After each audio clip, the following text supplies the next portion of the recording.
بہلول دانا کا واقعہ تو آپ نے سنا ہوگا نا. بہلول دانا وہ فقیر وہ مجذوب وہ کیا کر رہا تھا؟ دجلہ کے کنارے ریت کے ساتھ مکان بنا رہے تھے. بچے بنا رہے ہوتے ہیں نا, ریت کے مکان بنا رہے ہوتے ہیں. تو بادشاہ وقت کا گزر ہوا, اس نے کہا فقیر کیا کر رہے ہو, فقیر کیا کر, یہ فقیروں کی باتیں ہیں, یہ اللہ کے پیاروں کی باتیں ہیں, ہر ایک کو سمجھ نہیں آتی.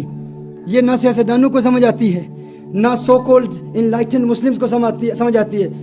کہ وہ مکان بنا رہے تھے تو بادشاہ کا گزر ہوا. تو اس نے کہا کیا بنا رہے ہو؟ اس نے کہا جنت میں محلات بنا رہا ہوں, جنت میں محلات بنا رہا ہوں, پیلسز ان جنہ, I'm building palaces in جنہ. تو اس نے کہا اچھا یہ بیچتے ہو؟ اس نے کہا بیچتا ہوں. اس نے کہا کتنے کے؟ اس نے کہا 10 درہم کے, 10 پاؤنڈز کے بیچتا ہوں. اس نے کہا اچھا بڑی بات ہے. بادشاہ گزر گیا کہ ٹھیک ہے, اپنی مستی میں فقیر لگا ہوا ہے. اب اس کے پیچھے اس کی ملکہ, اس کا بھی گزر ہوا, ملکہ زبیدہ, اس کا گزر ہوا. تو اس نے کہا بہلول کیا کر رہے ہو؟ اس نے کہا جنت کے محلات بنا رہا ہوں, جنت میں محلات بنا رہا ہوں. اس نے کہا بیچتے ہو؟ اس نے کہا ہاں بیچتا ہوں. کتنے کے؟ 10 درہم کے, 10 پاؤنڈز کے بیچتا ہوں. اس نے کہا ٹھیک ہے میں تمہیں 10 پاؤنڈ دیتی ہوں, 10 درہم دیتی ہوں, میرے لیے ایک محل دے دو. اس نے کہا ٹھیک ہے.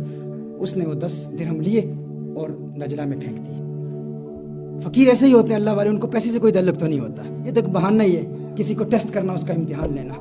پیسے سے محبت نہیں ہوتی انہیں, نہ ہی وہ پیسے لیتے ہیں, نہ ہی پیسے کے لیے کچھ کرتے ہیں. وہ اللہ کی رضا کے لیے کرتے ہیں. پیسے کے ساتھ دین کو بیچ رہا ہو, اس کا دین کے ساتھ کیا تعلق ہے؟ اسی لیے تو لوگ حق نہیں نہ بولتے.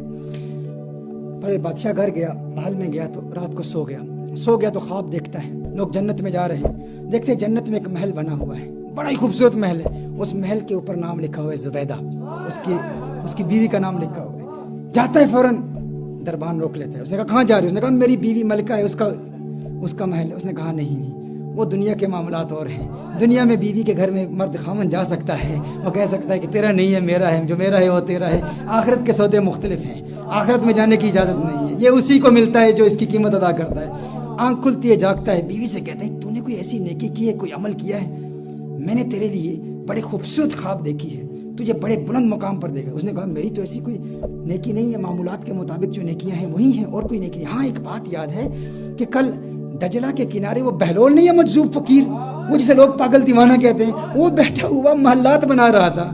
اور مجھے اس نے کہا, میں نے کہا کیا بنا رہے ہو؟ اس نے کہا جنت میں محل بنا رہا ہوں. تو میں نے کہا بیچتے ہو؟ اس نے کہا بیچتا ہوں. میں نے 10 درہم اس کو دے دیا. اس نے کہا ارے میں بے وقوف نادان, وہ مجھے بھی بیچ رہا تھا لیکن میں نے اسے فقیر سمجھا, کاش کہ آج بھی وہ بیچ رہا ہو. بادشاہ نے کہا, ارادہ کر لیا کہ اب میں جاؤں گا, کاش کہ وہ فقیر اپنی اسی موج اور مستی میں ہو, اسی دیوانگی میں ہو. وہاں جاتا ہے اور اتفاق سے بہلول دانا وہی موجود ہے اور وہی کام کر رہا ہے, وہی بنا رہا ہے, محلات بنا رہا ہے. پوچھا فقیر بہلول کیا کر رہے ہو؟ کہا جنت کے محلات بنا رہا ہوں. کہا بیچتے ہو؟ کہاں بیچتا ہوں. تو اپنے جیب میں ہاتھ ڈالتا ہے 10 درہم نکالنے کے لیے, ابھی نکال ہی رہا ہوتا ہے تو پوچھتا ہے کتنے کے ہیں؟ اس نے کہا آدھی سلطنت, ہاف آف یور کنگڈم, آدھی سلطنت, آدھی سے. اس نے کہا اللہ کے بندے کل 10 درہم کے بیچ رہے تھے, آج آدھی سلطنت. اس نے کہا کل تم نے دیکھا نہیں تھا نا, آج دیکھ کے آئے ہو. وہ بغیر دیکھ کے جو سودا ہوتا ہے وہ 10 درہم میں ہوتا ہے, اب دیکھ کے آئے ہو تو اب آدھی سلطنت لگے گی. میرے دوستو یہی پیغام پہنچانا چاہتا ہوں, جس نے دیکھا نہیں نا, حضور کو دیکھا نہیں, اس کا بھی مقام بہت بلند و بالا ہے. اسی کے لیے حضور اکرم صلی اللہ علیہ وآلہ وسلم نے ارشاد فرمایا تھا, اے صحابہ تمہارے نزدیک سب سے عجیب ایمان کس کا ہے؟ تو صحابہ نے کہا یا رسول اللہ صلی اللہ علیہ وسلم سب سے عجیب ایمان تو ملائکہ کا ہے, فرشتوں کا ہے. میرے آقا صلی اللہ علیہ وسلم ارشاد فرمایا تو اللہ کو دیکھتے ہیں. کہا پھر انبیاء کا ہے, انبیاء کا ایمان سب سے اعلیٰ, سب سے عرفہ, سب سے بلند و بالا. لیکن میرے آقا صلی اللہ علیہ وسلم جس نقطے کی طرف اشارہ کر رہے ہیں وہ نقطہ کیا ہے, عجیب بات کیا ہے؟ حضور نے فرمایا انبیاء پر تو وہی نازل ہوتی ہے, بتاؤ تمہارے نزدیک سب سے عجیب ایمان کس کا ہے؟ صحابہ نے کہا فنحن یا رسول اللہ صلی اللہ علیہ وسلم, آقا پھر ہمارا ایمان سب سے عجیب ہے.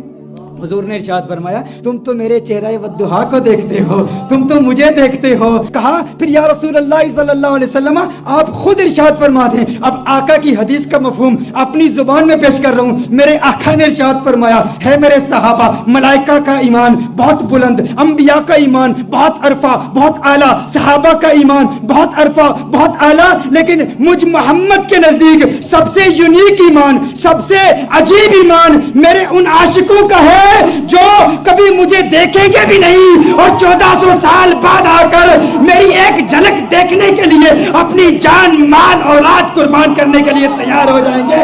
مجھ محمد کے نزدیک میرے ان عاشقوں کا ایمان سب سے عجیب ایمان ہے.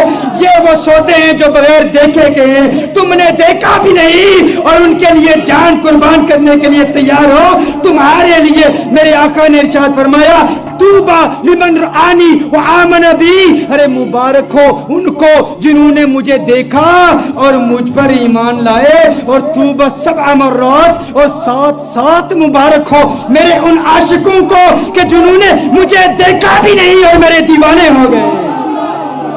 تم نے دیکھا بھی نہیں، تم نے دیکھا بھی نہیں.